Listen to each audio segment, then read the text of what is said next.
आणि आता महाराष्ट्रासह देश-विदेशातील बातम्या पाहूयात वेगवान स्वरूपात स्पीड न्यूज बुलेटिन मध्ये।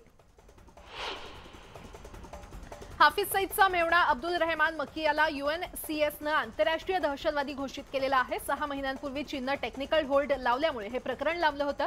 मक्की लष्कर-ए-तोयबाचा दहशतवादी असून 26/11 हल्ल्याच्या कटात त्याचा सहभाग होता। जोशीमठमधील नागरिकांना मोठा दिलासा मिळाला। इथला अभ्यास करणाऱ्या शास्त्रज्ञांच्या माहितीनुसार भूस्खलनाच्या घटना कमी होणार असल्याचं सांगण्यात आलं। अलकनंदा नदीतील टो कटिंगमुळे हायड्रोस्ट्रॅटिक प्रेशर निर्माण झाल्यानं ही परिस्थिती उद्भवल्याचं शास्त्रज्ञांचं म्हणणं आहे। दिल्लीत भाजपच्या राष्ट्रीय कार्यकारिणीची बैठक होत असून बैठकीचा आज दुसरा दिवस आहे। पंतप्रधान मोदींच्या उपस्थितीमध्ये ही बैठक होते। या बैठकीला JP नड्डा, अमित शहा, राजनाथ सिंह यांच्यासह इतर नेते मंडळी उपस्थित राहतील। देशातील 1% लोकांकडे 40% तळातील अर्ध्या लोकसंख्येकडे 3% संपत्ती असल्याची धक्कादायक आकडेवारी समोर आलेली आहे। वर्ल्ड इकॉनॉमिक फोरमच्या पहिल्या दिवशी वार्षिक विषमता अहवाल प्रसिद्ध झाला। यात भारतातील ही आकडेवारी प्रसिद्ध झाली। दावोसमध्ये पहिल्याच दिवशी राज्याला 45,900 कोटी रुपयांची गुंतवणूक मिळालेली आहे। यामुळे सुमारे 10,000 लोकांना प्रत्यक्षपणे रोजगार मिळणार असल्याची माहिती राज्याचे उद्योग मंत्री उदय सामंत यांनी दिली। या परिषदेला मुख्यमंत्री एकनाथ शिंदे देखील उपस्थित आहेत। शिवसेना पक्ष आणि धनुष्यबाण कुणाचा यावर आज निवडणूक आयोगात महत्त्वाची सुनावणी होणार आहे। धनुष्यबाण चिन्ह शिवसेना उद्धव बाळासाहेब ठाकरे की बाळासाहेबांची शिवसेना पक्षाला मिळणार याकडे सगळ्यांचं लक्ष लागलंय। ओबीसी राजकीय आरक्षणासंदर्भात आज सर्वोच्च न्यायालयात महत्त्वाची सुनावणी होणार आहे। ओबीसी राजकीय आरक्षणावर सध्या सर्वोच्च न्यायालयात सुनावणी सुरू आहे। त्यामुळे स्थानिक स्वराज्य संस्थांच्या निवडणुका लांबणीवर पडल्यात। आता आज होणाऱ्या सुनावणीमध्ये कोर्ट काय निर्णय देणार याकडे लक्ष लागलंय।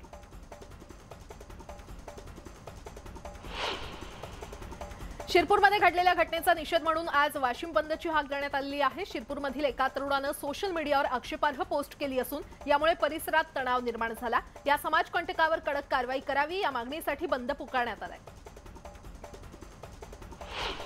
उस्मानाबाद जिल्ह्यातील 153 आरोग्य अधिकारी संपावर गेले असून विविध मागण्यांसाठी त्यांनी काम बंद आंदोलन पुकारलेलं आहे। यामुळे ऑनलाईन सेवा देखील ठप्प झाली आहे। मागण्या मान्य न झाल्यास तीव्र आंदोलनाचा इशारा देण्यात आलाय। बीडच्या माजलगावमध्ये सामाजिक कार्यकर्त्या सत्यभामा सौंदरमल यांच्या घरावर दगडफेक झाली। हल्लेखोरांनी त्यांच्या कारची देखील तोडफोड केली। या प्रकरणी अज्ञातांविरोधात गुन्हा दाखल झाला असून पुढील तपास सुरू आहे। पेण RTO अधिकाऱ्यांनी रस्ते सुरक्षा अभियानांतर्गत बीम कंपनीच्या मदतीने हेल्मेट वाटप केलं। त्यासोबतच हेल्मेट सीट बेल्टचा वापर यासह वाहतुकीच्या नियमांबाबत यावेळी जनजागृती करण्यात आली।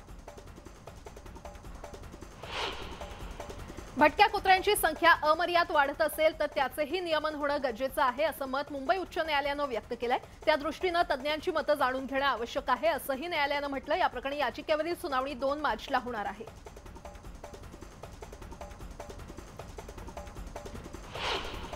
धुळ्यात भटक्या कुत्र्यांचा प्रश्न ऐरणीवर आला। मोकाट कुत्र्यांची संख्या वाढली असून नागरिकांवरील हल्ल्याच्या घटना वाढल्यात। याविरोधात महापालिकेकडे वारंवार तक्रार करून देखील कारवाई होत नसल्याने महापालिकेविरोधात स्थानिकांकडून संताप व्यक्त करण्यात आला। मावळ तालुक्यातील पानसोली गावच्या हद्दीत तार कंपाऊंडमध्ये अडकलेल्या बिबट्याला रेस्क्यू करण्यात यश आलं। यात बिबट्या गंभीर जखमी झाला असून वन्यजीव रक्षक संस्थेकडून त्याच्यावर उपचार करण्यात येत आहेत। धुळ्यातील सर्पमित्र रेखा पाटील यांच्या नावाची सध्या बरीच चर्चा आहे। साडी नेसलेल्या रेखा यांनी एकाच वेळी 10 फूट लांबीचे धामण सापांना रेस्क्यू केलं। गेल्या 8 ते 10 दिवसांपासून रत्नागिरी जिल्ह्यात कडाक्याची थंडी पडली आहे। अशात मुंबई गोवा महामार्गावर दाट धुकं पसरल्याचं चित्र पाहायला मिळालं। या धुक्यामुळे वाहन चालवताना वाहन चालकांना अडचणींचा सामना करावा लागला। जळगावात कापसाला योग्य दर मिळत नसल्याने कापूस उत्पादक शेतकरी हवालदिल झालेले आहेत। कापसाच्या भावात वाढ होईल या आशेने शेतकऱ्यांनी कापूस घरातच साठवून ठेवलाय। मात्र भाव वाढण्याचा कोणताही चिन्ह दिसत नसल्याने कापूस उत्पादक शेतकरी आर्थिक संकटात सापडलाय।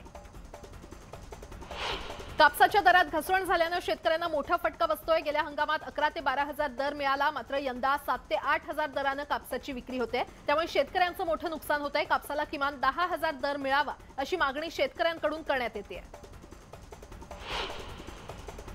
उस्मानाबादमधील ढोकी ते उस्मानाबाद मार्गावरील रेल्वे गेट क्रमांक 34 इथे दुरुस्तीचं काम हाती घेण्यात आलेलं आहे। त्यामुळे हा मार्ग 4 दिवस बंद ठेवण्यात येणार आहे। या मार्गावरून होणारी वाहतूक पर्यायी मार्गाने वळवण्यात आली आहे। नागपूर शिक्षक मतदारसंघ निवडणुकीतून ठाकरे पक्षाच्या गंगाधर नाकाडे यांनी उमेदवारी अर्ज मागे घेतला। त्यानंतर ही जागा काँग्रेसकडे आली आहे। दरम्यान काँग्रेस विदर्भ माध्यमिक शिक्षक संघाच्या सुधाकर आडबालेंना पाठिंबा देण्याची दाट शक्यता वर्तवली जाते। याबाबत काँग्रेस प्रदेशाध्यक्ष नाना पटोले आज अधिकृत घोषणा करणार आहेत।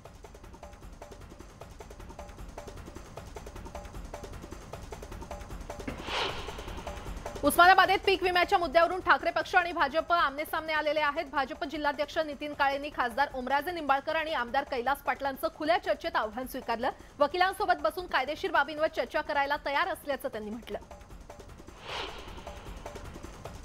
मुंबई पालिकेतील सुरू असलेल्या ईडी चौकशीवर किरीट सोमय्या यांनी ट्विट केलंय। राऊतांनी संजय राऊतांचे पार्टनर सुजित पाटकरांची कमाल lifeline hospital management services partnership करार पालिकेला देण्यात आला होता। ही पार्टनरशिप फर्म कधीही रजिस्टर झालीच नव्हती असं ट्विट सोमय्या यांनी केलंय।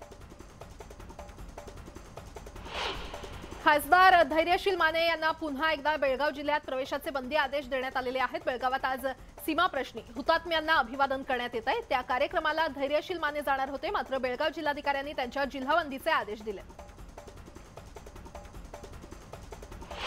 प्रसिद्ध बॉलिवूड अभिनेत्री ऐश्वर्या राय बच्चनला नाशिक जिल्ह्यातील सिन्नरच्या तहसीलदारांनी नोटीस पाठवलेली आहे। सिन्नरमधील जमिनीचा कर थकवल्याप्रकरणी ही नोटीस पाठवण्यात आली आहे।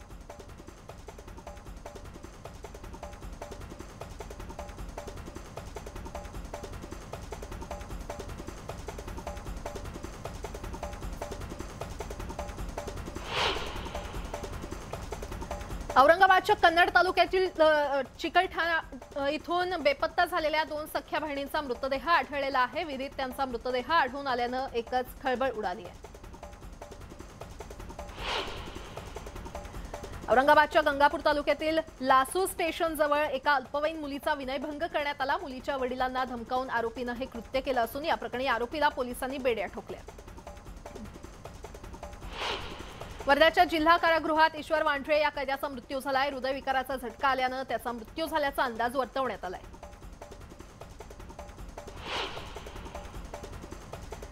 मावळमध्ये महाराष्ट्र रेंजर्सच्या तानाजी केंकरे या गिर्यारोहकानं 11.5 मिनिटात लिंगाणा सुळका सर केला। इतर ट्रेकर्सला हा सुळका सर करण्यासाठी 2 ते 3 तास लागतात, पण 3100 फूट उंचीचा सुळका तानाजी यांनी 11 मिनिटं 22 सेकंदात सर केला। त्यांचं त्यामुळे सर्वत्र कौतुक होतंय। वडगाव मावळमध्ये महाराष्ट्र गिरिभ्रमण आणि गडभट्टकंती दुर्ग संवर्धन संस्थाने विजय दिन साजरा केला। सरदार महादजी शिंदेंनी 1779 मध्ये इंग्रजी सैन्याविरोधात लढा देऊन विजय मिळवला होता। यानिमित्त दरवर्षीप्रमाणे यंदाही विजय दिन मोठ्या उत्साहात साजरा करण्यात आला।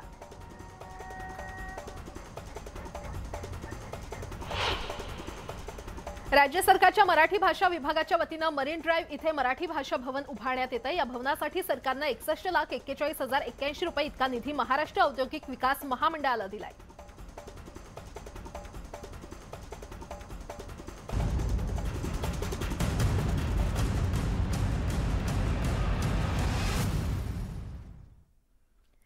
ब्रेकनंतर आपलं पुन्हा एकदा स्वागत आणि आता उर्वरित बातम्या पाहूयात वेगवान स्वरूपात।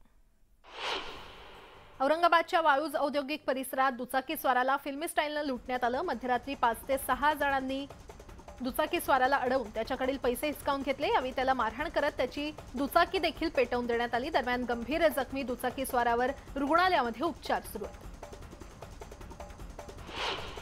मुंबईतल्या प्रभाग रचनेवर आज पुन्हा सुनावणी होणार आहे। मुंबईतील प्रभाग रचना 227 वरून 236 करण्याचा निर्णय महाविकास आघाडी सरकारनं घेतला होता। हा निर्णय रद्द करत शिंदे फडणवीस सरकारनं 227 प्रभागच ठेवण्याचा निर्णय घेतलाय। याला ठाकरेच्या पक्षाचे माजी नगरसेवक राजू पेडणेकर यांनी हायकोर्टात आव्हान दिलंय।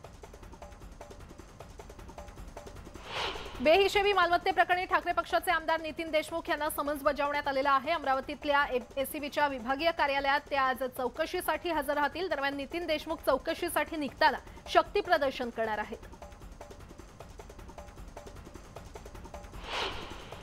जालन्यात माजी मंत्री आणि शिंदेंच्या पक्षातील उपनेते अर्जुन खोतकर यांचे जावई विजय झोल यांच्यावर गुन्हा दाखल झाला। क्रिप्टोकरन्सीच्या व्यवहारातून उद्योजक किरण खरात यांना गुंडाकरवी धमकावल्याचा आरोप झोल यांच्यावर आहे।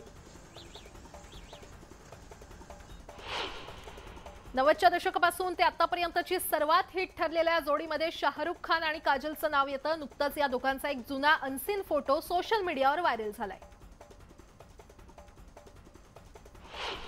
शाहिद कपूर आणि मीरा राजपूतची लेक आजी निलिमा आझमी यांच्याकडून कथ्थक डान्स शिकते। मीरा राजपूतनं चाहत्यांना या डान्स सेशनची खास झलक दाखवली आहे। सध्या नात आणि आजीचा फोटो सोशल मीडियावर तुफान व्हायरल होतोय। अर्जुन कपूरचा कुत्ते हा सिनेमा बॉक्स ऑफिसवर वाईटरित्या फ्लॉप ठरलाय। दिग्दर्शक आकाश भारद्वाज यांचा हा पहिला सिनेमा असून प्रेक्षक या सिनेमाकडे पाठ फिरवताना दिसतात। या सिनेमाने आतापर्यंत केवळ 4.6 कोटींची कमाई केली आहे। चित्रपट दिग्दर्शक रोहित शेट्टीने त्याच्या आगामी वेब सिरीज इंडियन पोलीस फोर्सच्या सेटवरील एक व्हिडिओ शेअर केलेला आहे। या व्हिडिओमध्ये सेटवर ॲक्शन सीन सुरू असून नवीन वर्षाचा संकल्प असं कॅप्शन रोहितने दिलंय। या वेब सिरीजमध्ये शिल्पा शेट्टी कुंद्रा, सिद्धार्थ मल्होत्रा आणि विवेक ओबेरॉय अशी तगडी स्टार कास्ट आहे। RRR या चित्रपटाला गोल्डन ग्लोब पुरस्कार जिंकल्यानंतर आता 28व्या क्रिटिक्स चॉईस पुरस्काराने देखील सन्मानित करण्यात आलेला आहे। हा सन्मान स्वीकारताना परदेशी भूमीवर भारताचा गौरव केल्याबद्दल राजामौलींनी आनंद व्यक्त केलाय। गायक राहुल वैद्य आणि अभिनेत्री दिशा परमार या जोडीनं चक्क लोकलनं प्रवास केला। चेहऱ्याला मास्क लावून या जोडीनं रेल्वेनं प्रवास केला असून याचा व्हिडिओ त्यांनी शेअर केलाय।